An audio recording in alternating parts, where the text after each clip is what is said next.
Hello viewers, আসসালামু আলাইকুম। আশা করি সবাই অনেক অনেক ভালো আছেন এবং নিরাপদে আছেন। আমাদের এই ফোনটা যখন আমাদের বন্ধুবান্ধব কিংবা পরিচিত কেউ একটু হাতে পায়, সবাই কিন্তু একটু ঘাটাঘাটি করে দেখার চেষ্টা করে আমরা কি কি অ্যাপ ব্যবহার করি কিংবা কি কি গেমস খেলি। আর যাদের বাসায় ছোট ছোট বাচ্চা আছে, দেখা যায় তারা যখন আপনার স্মার্টফোনটা হাতে পায়, তারা স্মার্টফোনটা নিয়েই কিন্তু ইউটিউবে ভিডিও দেখা শুরু করে কিংবা গেমস খেলা শুরু করে। কিন্তু আপনার যদি ফোনে অ্যাপগুলো হাইড করা থাকে, তারা কিন্তু খুঁজেই পাবে না যে আপনার ফোনে কোনো গেমস আছে কিংবা আপনার ফোনে ইউটিউব আছে কি না।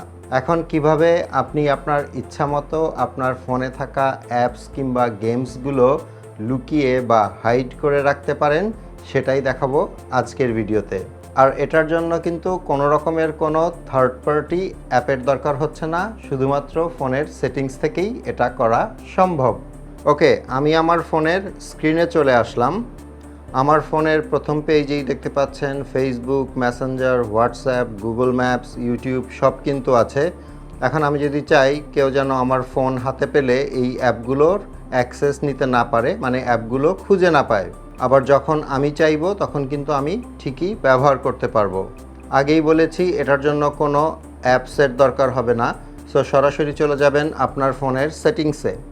এখন এক এক কোম্পানির ফোনের সেটিংস এক এক রকম, বাট নতুন যে ফোনগুলো আছে সেখানে কিন্তু আপনি এই হাইড অ্যাপস অপশনটা পাবেন, মানে অ্যাপ হাইড করার যে অপশনটা, এটা কিন্তু আপনি পাবেন। সবচেয়ে সোজা অপশন হচ্ছে সেটিংসের নিচে যে সার্চ অপশনটা থাকে, ওখানে গিয়ে সার্চ করবেন হিডেন অ্যাপস।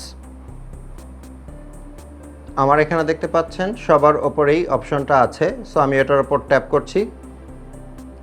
ট্যাপ করার পরে এরকম একটা ইন্টারফেস পেয়ে যাবেন, যেখানে আপনার ফোনে ইনস্টল করা সব অ্যাপস এবং গেমস শো করবে।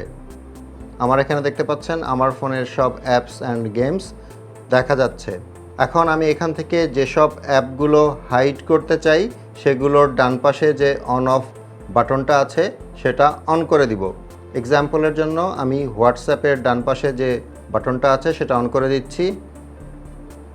এরপর ফেসবুকেরটা অন করে দিচ্ছি, মেসেঞ্জারেরটাও অন করে দিচ্ছি এবং গুগল ড্রাইভ যেটা আছে সেটার বাটনটাও অন করে দিচ্ছি। মানে আমার হোম স্ক্রিনে এখন এই অ্যাপগুলো আর শো করবে না। দেখতে পাচ্ছেন আমার ফোনে ফেসবুক, মেসেঞ্জার, হোয়াটসঅ্যাপ এগুলো কিন্তু নেই, চলে গিয়েছে। এবং আমি যদি গুগল ফোল্ডারের ভেতরে যাই, এখানে কিন্তু গুগল ড্রাইভও নেই। এখন অ্যাপগুলো তো হাইড হয়ে গেল, কেউ আপনার ফোন থেকে আর এই অ্যাপগুলো খুঁজে পাবে না। কিন্তু এগুলোকে আনহাইড কিভাবে করবেন কিংবা আপনি ব্যবহার কিভাবে করবেন, চলুন সেটা এখন দেখিয়ে দিচ্ছি।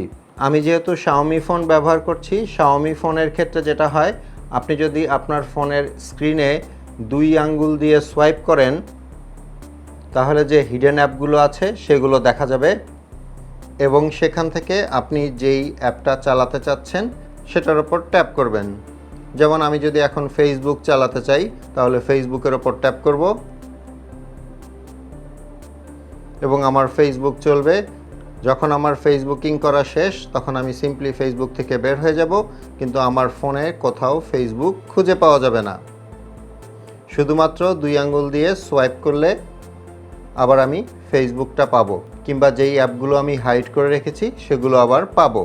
এখন আপনি যদি চান যেসব অ্যাপ আপনি হাইড করেছেন সেগুলো আর হাইড রাখবেন না, আনহাইড করবেন, তাহলে আবার সেটিংসে চলে যাবেন এবং সেটিংসের ওপরে যে সার্চ অপশন আছে ওখানে গিয়ে আবার টাইপ করবেন হিডেন অ্যাপস। তারপরে হিডেন অ্যাপসে ট্যাপ করবেন। এখানে ওপরেই দেখতে পাচ্ছেন আমি যে অ্যাপগুলো হাইড করে রেখেছিলাম সেগুলো দেখাচ্ছে। এখন এক্সাম্পলের জন্য মনে করেন আমি ফেসবুক আর মেসেঞ্জারটা আনহাইড করতে চাচ্ছি, তাহলে জাস্ট এটার ডান পাশে যে অন অফ বাটনটা আছে সেখান থেকে এটা অফ করে দিব। সো এখন ফেসবুক আর মেসেঞ্জার কিন্তু আনহাইড হয়ে গেল। আমি যদি আমার ফোনের হোমে চলে যাই, দেখতে পাচ্ছেন এখানে ফেসবুক এবং মেসেঞ্জার আবার ফেরত চলে এসছে। আশা করি বুঝতে পেরেছেন খুব সহজেই কোনো রকম কোনো অ্যাপ ছাড়া কিভাবে আপনি আপনার ফোনে থাকা অ্যাপস বা গেমস হাইড করে রাখবেন। ভিডিওটা ভালো লেগে থাকলে একটা লাইক করে দিবেন। আপনাদের সাথে আমার দেখা হবে পরের ভিডিওতে ইনশাল্লাহ। সে পর্যন্ত সবাই ভালো থাকবেন। আল্লাহ হাফেজ।